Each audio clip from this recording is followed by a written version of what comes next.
Steve Rogers' ending has been a point of contention among MCU fans ever since Avengers Endgame, with Captain America electing to retire his shield in order to live out the remainder of his life with Peggy Carter in the 1940s, before ultimately passing the mantle over to Sam Wilson. Though the time travel logic of Endgame was a bit murky, the Loki series has given us a clearer look at the rules of time travel that have been established up until that point. One of the major points of contention was the idea of a Nexus event being caused by temporal interference, and many fans have been left to wonder why Steve Rogers was allowed to live out his life with Peggy Carter in peace without the interference of the TVA. We have released a similar video with this already, but now, thanks to new information that has come to light and new theories have surfaced, we decided to cover some of the most popular explanations in a more depth way, as well as introduce new ideas proposed by fans, theorists, and even the director of Loki herself. So stick with us, watchers of the Marvel Multiverse, as we take a look at no less than four of the plausible reasons as to why Steve didn't get pruned by the TVA, and even take a look at the director of Loki's explanation for why Steve was never located. Please keep in mind, however, that while we will cover Kate Herron's interpretation, she was not involved in Avengers Endgame, and the Russos were likewise not involved in Loki. So while quotes from Herron and the Russos might seem to offer plausible explanations, we will be treating them as theories no different than the rest of what we will be covering, as again, it is each person's interpretation of the opposite series, neither to be taken as gospel as the other.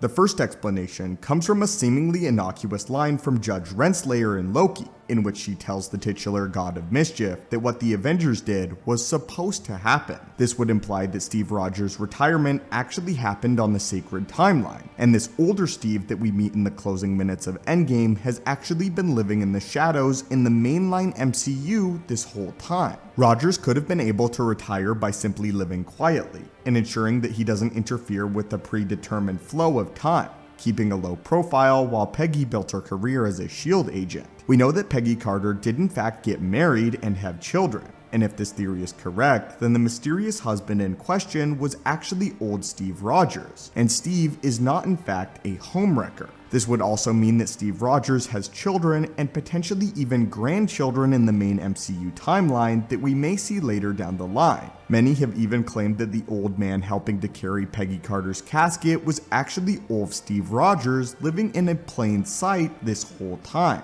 though this is up for debate. The main point of contention with this theory is that many fans claim that Steve Rogers would never stand by and let bad things happen if he had the knowledge and power to stop them. And while this is correct and completely in line with Steve's character, he might also know that he can't divert the timeline. He could also know that splitting the flow of time could cause more destruction than any short-term help that he could offer. And though he would likely be heavily reluctant at first, he might have eventually come to accept the necessity of staying in the shadows, trusting the world to the safety of the Avengers, and trusting the timeline to stay on the correct course without his interference. The second explanation is one that is offered by Kate Herron herself, the director of Loki. Herron claims that if the branch didn't stray too far from the sacred timeline, then it could have theoretically not been at risk of redlining. Redlining, quite famously, is the point in time which the growth of a timeline becomes irreversible, and if the branch didn't stray for too long, then it may have posed no threat of redlining, and thus the TVA elected to let it go.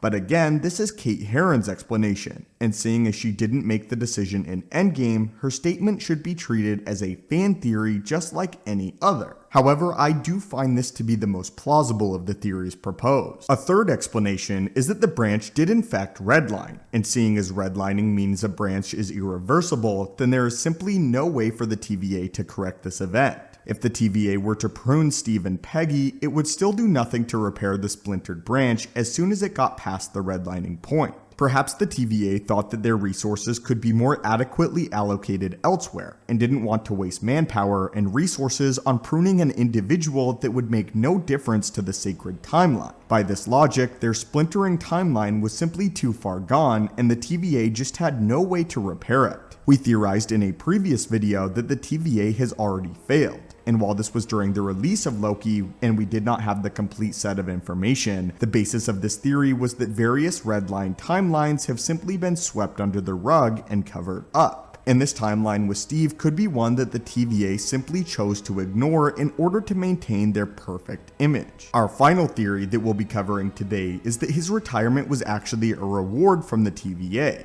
be it for his years of service as a hero or his work in clipping the Nexus events created by the Avengers during the time heist. If Captain America took it upon himself to repair the timeline by replacing the Infinity Stones to their rightful places in history, he would have saved the TVA a lot of time and energy. As such, they may have rewarded him with a quiet retirement outside of the sacred timeline on a branch that did not result in the birth of a king, and was therefore okay. Perhaps the TVA even clipped the branch after Steve returned to the mainline MCU to pass the shield on to Sam Wilson, effectively ensuring that his branch timeline never reaches the 31st century where Kang is inevitably born. If the TVA is able to ensure that a timeline never reaches a point in which Kang is born, then they could have theoretically allocated a splintered timeline for Steve to live on. So long as it was branched within the next 1,000 years, Steve, of course, still aging like a normal person, would have no problem with this idea. This could mean that on this branch timeline, he could have rescued Bucky from Hydra's clutches, married Peggy Carter, and continued his work as Captain America throughout the latter half of the 20th century, only returning upon Peggy Carter's death to pass the shield on to Sam Wilson. This would explain where he got the new shield, and it would also imply that the shield that Steve gifts to Sam has actually been used in combat before by the original Captain America. But anyway, my friends, what do you think of these theories, and which do you like the best? We realize that some of these are really out there.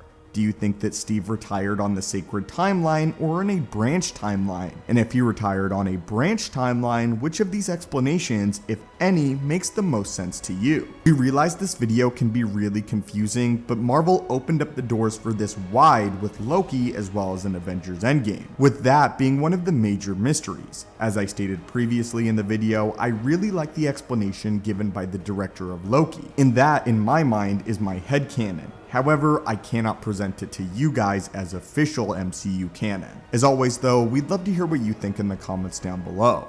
Hit that subscribe button to assemble and join our team, and have a great day.